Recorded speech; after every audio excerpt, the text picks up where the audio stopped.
Pada abad ke-15, di daerah Jawa Tengah, muncul sebuah kerajaan Islam yang dikenal dengan nama Demak. Kerajaan ini didirikan oleh seorang pemimpin Muslim bernama Raden Patah, yang juga merupakan putra dari seorang raja Hindu. Raden Patah memeluk agama Islam setelah bertemu dengan seorang wali yang bernama Syekh Datuk Kahfi. Dalam perjalanannya menyebarluaskan agama Islam, Raden Patah juga dibantu oleh 4 tokoh penting yang dikenal dengan sebutan Wali Songo. Keempat tokoh tersebut adalah Sunan Bonang, Sunan Giri, Sunan Ampel, dan Sunan Kalijaga. Dalam waktu yang relatif singkat, Kerajaan Demak berhasil menguasai wilayah Jawa Tengah dan sekitarnya.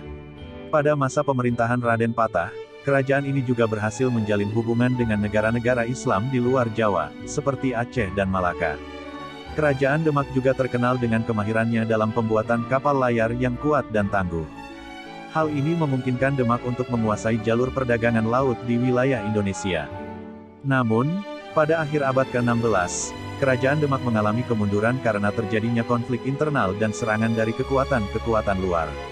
Meskipun begitu, pengaruh Islam yang dibawa oleh Demak terus berkembang di wilayah Jawa dan membentuk suatu budaya Islam yang unik di Indonesia. Demikianlah sejarah singkat tentang Kerajaan Demak, yang dianggap sebagai salah satu cikal bakal dari keberadaan bangsa Indonesia saat ini. Sejarah Demak menaklukkan Majapahit. Kerajaan Demak dan Kerajaan Majapahit adalah dua kerajaan besar di Jawa pada masa lalu. Pada awal abad ke-16, Kerajaan Demak berhasil menaklukkan Kerajaan Majapahit dan memperluas pengaruhnya di wilayah Jawa.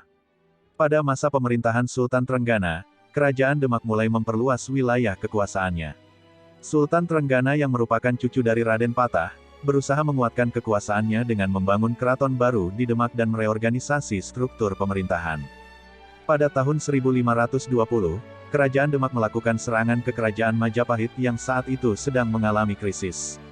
Pasukan Demak yang dipimpin oleh Pangeran Sabranglor berhasil mengalahkan pasukan Majapahit dalam pertempuran di Daha Kediri.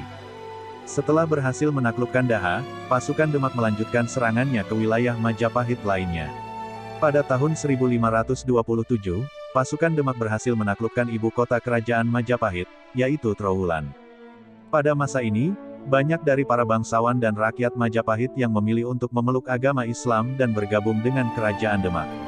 Sementara itu, beberapa penguasa wilayah Majapahit yang masih bertahan memilih untuk melarikan diri ke daerah-daerah lain di Jawa.